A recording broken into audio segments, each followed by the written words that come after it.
लाल किला दिल्ली के ऐतिहासिक पुरानी दिल्ली के इलाके में स्थित लाल बलुआ पत्थर से निर्मित है। किले को लाल किला इसका लाल रंग के कारण कहा जाता है। इस ऐतिहासिक किले को वर्ष 2007 में यूनेस्को द्वारा एक विश्व धरोहर स्थल चयनित किया गया था। भारत की राजधानी दिल्ली में स्थित लाल किला देश की आन बान शान और आजादी का प्रतीक है। मुगल काल में बना यह ऐतिहासिक स्मारक विश्व धरोहर की लिस्ट में शामिल है और भारत के प्रमुख पर्यटन स्थलों में से एक है। लाल किला के सौंदर्य, भव्यता और आकर्षण को देखने दुनिया के कोने कोने से लोग आते हैं और इसकी शाही बनावट और अनूठी वास्तुकला की प्रशंसा करते हैं। यह शाही किला मुगल बादशाहों का न सिर्फ राजनीतिक केंद्र है बल्कि यह औपचारिक केंद्र भी हुआ करता था, जिस पर करीब 200 सालों तक मुगल वंश के शासकों का राज रहा। देश की जंगे आजादी का गवाह रहा लाल किला मुगलकालीन वास्तुकला, सृजनात्मकता और सौंदर्य का अनुपम और अनूठा उदाहरण है। 1648 ईस्वी में बने इस भव्य किले के अंदर एक बेहद सुंदर संग्रहालय भी बना हुआ है। करीब 250 एकड़ जमीन में फैला यह भव्य किला मुगल राजशाही और ब्रिटिशर्स के खिलाफ गहरे संघर्ष की दास्तान बयां करता है। वहीं भारत का राष्ट्रीय गौरव माने जाना वाला इस किले का इतिहास बेहद दिलचस्प है। इतिहास। राजधानी दिल्ली में स्थित भारतीय और मुगल वास्तुशैली से बने इस भव्य ऐतिहासिक कलाकृति का निर्माण 5वें मुगल शासक शाहजहां ने करवाया था। यह शानदार किला दिल्ली के केंद्र में यमुना नदी के तट पर स्थित है, जो कि तीनों तरफ से यमुना नदी से घिरा हुआ है, जिसके अद्भुत सौंदर्य और आकर्षण को देखते ही बनता है। विश्व धरोहर की लिस्ट में शामिल दुनिया के इस सर्वश्रेष्ठ किले के निर्माण काम की शुरुआत मुगल सम्राट शाहजहां द्वारा 1638 ईस्वी में करवाई गई थी।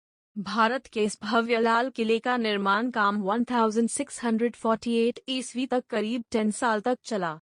मुगल बादशाह शाहजहां के द्वारा बनवाई गई सभी इमारतों का अपना अपना अलग अलग ऐतिहासिक महत्व है, जबकि उनके द्वारा बनवाया गया ताजमहल को उसके सौंदर्य और आकर्षण की वजह से जिस तरह दुनिया के 7 अजूबों में शुमार किया गया है, उसी तरह दिल्ली के लाल किला को विश्व भर में शोहरत मिली है। इस भव्य ऐतिहासिक किले के प्रति लोगों की सच्ची श्रद्धा और सम्मान है।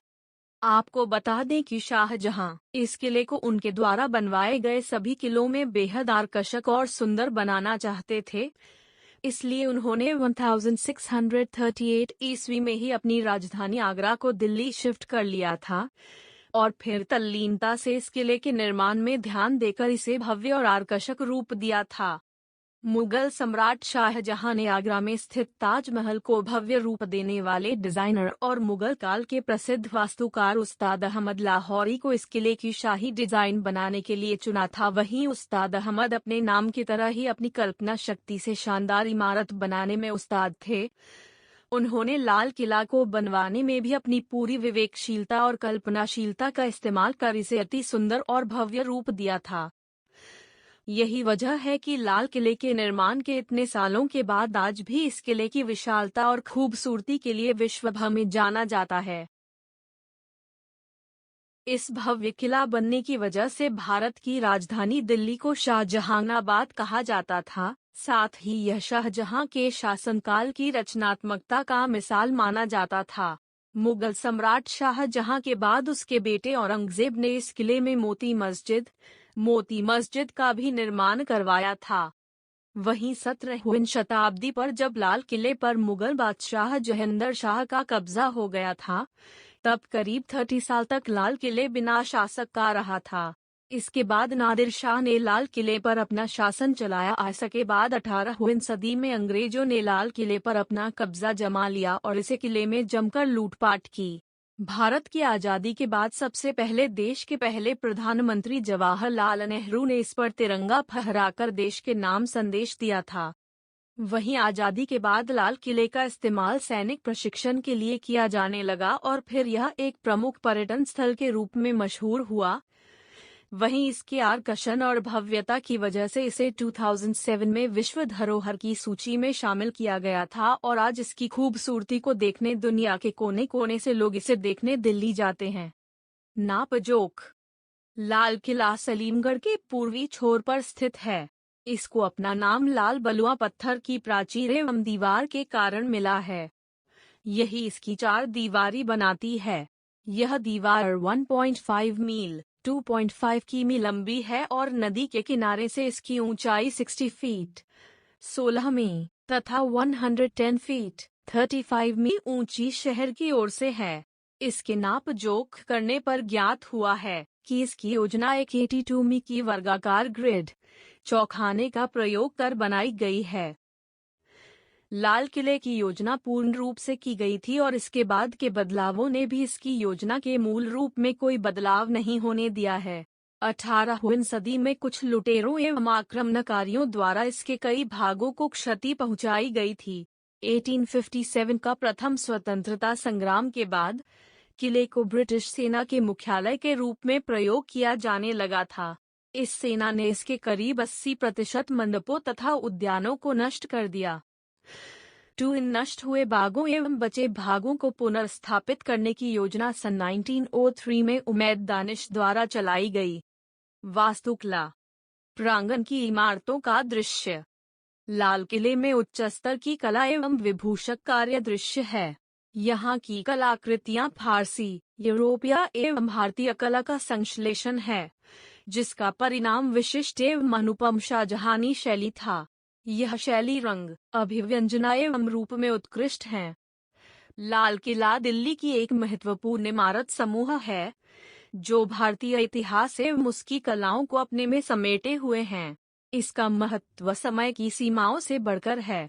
यह वास्तुकला संबंधी प्रतिभा एवं शक्ति का प्रतीक है। सन 1913 में इसे राष्ट्रीय महत्व के स्मारक घोषित होने से पूर्व इसकी उत्तरकालीनता को संरक्षित एवं परिरक्षित करने हेतु प्रयास हुए थे। इसकी दीवारें काफी सुचिक्कनता से तराशी गई हैं। ये दीवारें दो मुख्य द्वारों पर खुली हैं, दिल्ली दरवाजा एवं लाहौर दरवाजा। लाहौर दरवाजे इसका मुख्य प्रवेश द्वार है। इसके अंदर एक लंबा बाजार है, चट्टा चौक, जिसकी दीवारें दुकानों से कतारित हैं। इसके बाद एक बड़ा खुला स्थान है, जहां यह लंबी उत्तर दक्षिण सड़क को काटती है। यही सड़क पहले किले को सैनिक एवं नागरिक महलों के भागों में बांटती थी। इस सड़क का दक्षिणी छोर दिल्ली गेट पर है। नक्कारखाना लाहौर गेट से चट्टा चौक तक आने वाली सड़क से लगे खुले मैदान के पूर्वी ओर नक्कारखाना बना है। यह संगीतज्ञों हेतु बने महल का मुख्य द्वार है। दीवान ए आम इस गेट के पार एक और खुला मैदान है, जो कि मूलतः दीवान ए आम का प्रांगण हुआ करता था। दीवान ए आम यह जनसाधारण हेतु बना वृहद प्रांगण था। एक अलंकृत सिंहासन का छज्जा दीवान की पूर्वी दीवार के बीचों बीच बना था। यह बादशाह के लिए बना था और सुलेमान के राज सिंहासन की नकल ही था। नहर-ए-बहिश्त राजगद्दी के पीछे की ओर शाही निजी कक्ष स्थापित हैं। इस क्षेत्र में पूर्वी छोर पर ऊंचे चबूतरों पर बने गुंबददार इमारतों की कतार है, जिनसे यमुना नदी का किनारा दिखाई पड़ता है। ये मंडप एक छोटी नहर से जुड़े हैं, जिसे नहर-ए-बहिश्त कहते हैं, जो सभी कक्षों के मध्य से जाती है। किले के पूर्वोत्तर छोर पर बने शाह बुर्ज पर यमुना से पानी जाया जाता है, जहां से इस नहर को जल आपूर्ति होती है। इस किले का प्रारूप कुरान में वर्णित स्वर्ग या जन्नत के अनुसार बना है।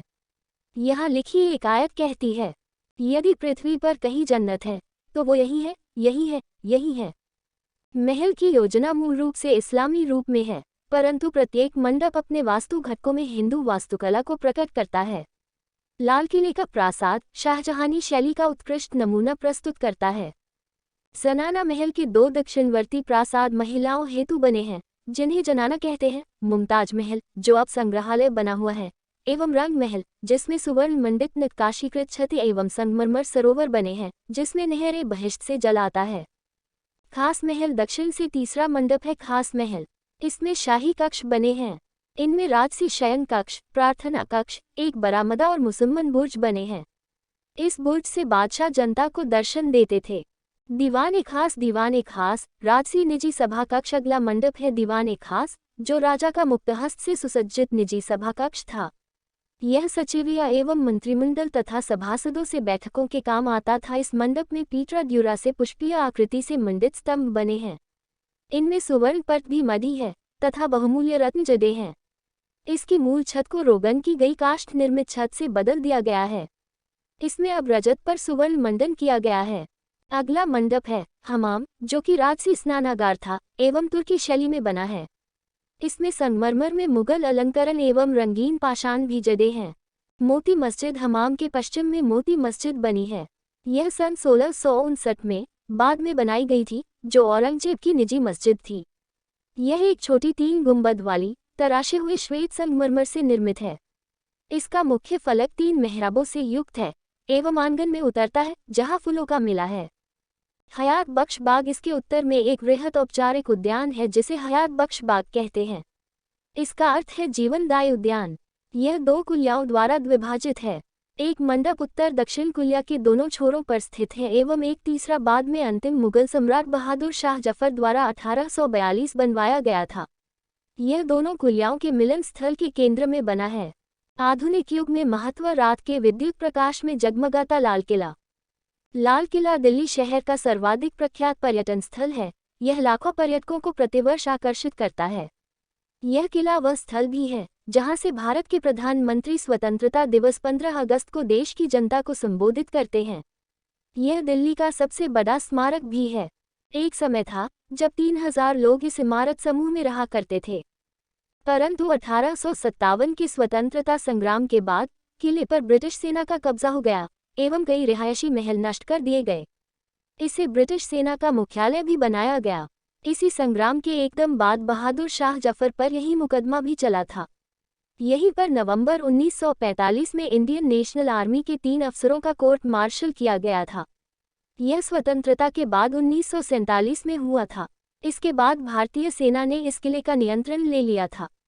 बाद में दिसंबर 2003 में भारतीय सेना ने इसे भारतीय पर्यटन प्राधिकारियों को सौंप दिया। इस किले पर दिसंबर 2000 में लश्कर-ए-तोयबा के आतंकवादियों द्वारा हमला भी हुआ था। इसमें 2 सैनिक एवं 1 नागरिक मृत्यु को प्राप्त हुए।